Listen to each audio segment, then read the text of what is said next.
The Joe Rogan Experience. Let's talk about what you can talk about to what Neuralink is, because the last time you were here, we really couldn't discuss it.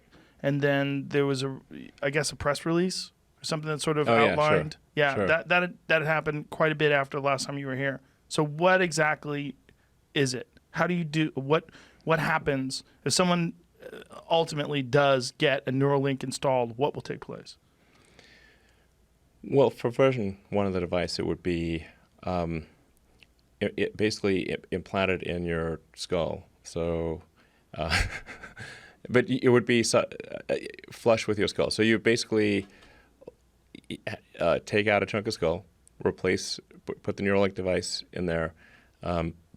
You'd put the electrode. You'd insert the electrode threads very carefully into the brain, and then you stitch it up, and you wouldn't even know that somebody has it.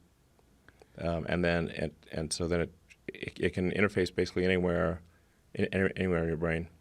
So it could be something that helps cure, say, eyesight, like returns your eyesight, even if you've lost your optic nerve type of thing. Really? Yeah, absolutely. Hearing, obviously. Pretty much anything that it could, in principle, fix almost anything that is wrong with the brain, and it could restore limb functionality. So if you've got interface into the motor cortex, and then an implant that's that's like a microcontroller in your muscle groups, you could then create a sort of a neural shunt that restores somebody who's a quadriplegic to full functionality. Like they can walk around, be normal. Whoa. Yeah. So maybe slightly better. Slightly better? Over time, yes. You mean with future iterations? Yeah. Like the $6 million man. Although these days that doesn't That's seem like cheap. much. Yeah. Yeah.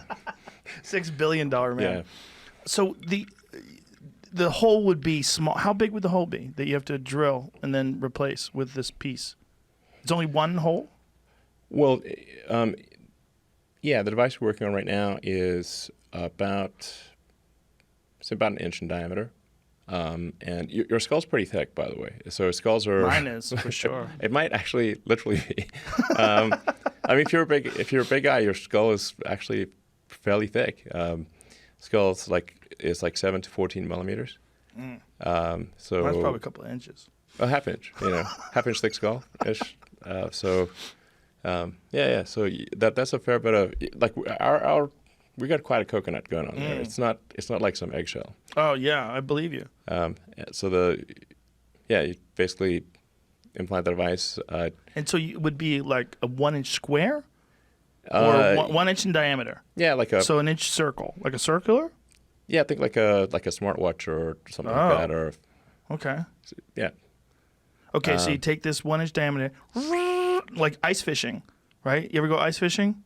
No, but I'd like to. It's great. Yeah. It's really fun. Yeah. So you basically take an auger and you drill through the surface of the ice. Yeah. And you create a small hole, and Yep. you can dunk your line in there. So this is like that. You're ice fishing on the top of your skull, and then you cork it.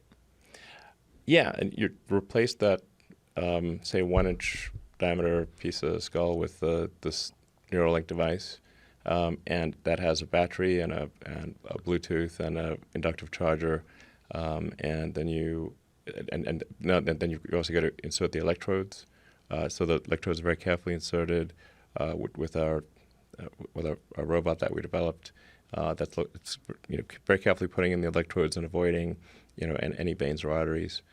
So it doesn't create trauma. So through this 1 inch diameter device, electrodes be inserted, and they will find their way like tiny wires, basically. Tiny wires. Tiny wires. And they'll find their way to specific areas of the brain to stimulate?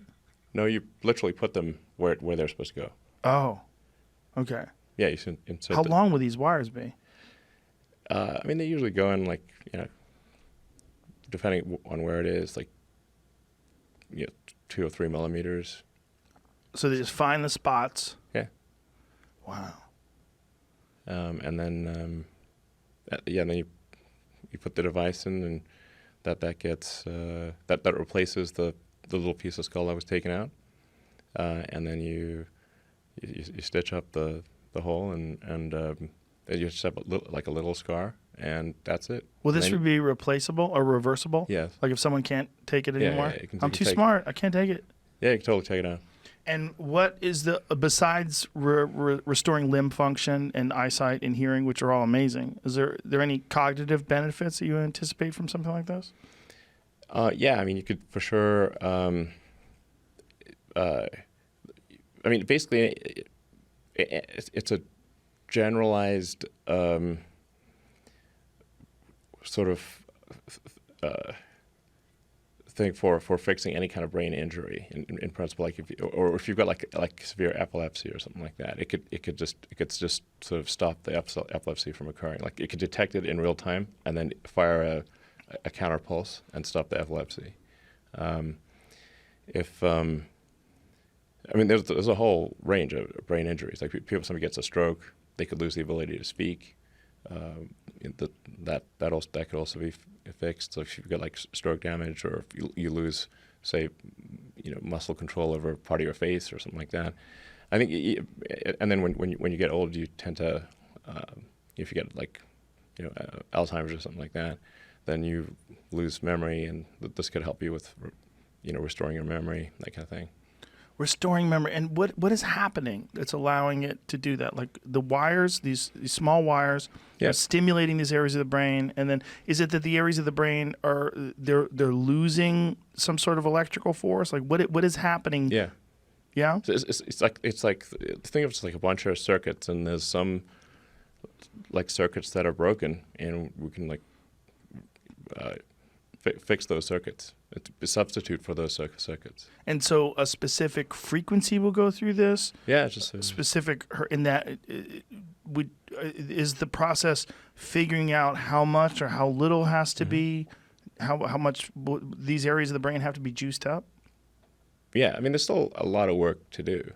So when I say, we've got a shot at probably putting it in a person in, within a year, I think that's exactly what I mean. I think we have a chance of putting it in someone and having them be healthy and restoring some functionality that they've lost.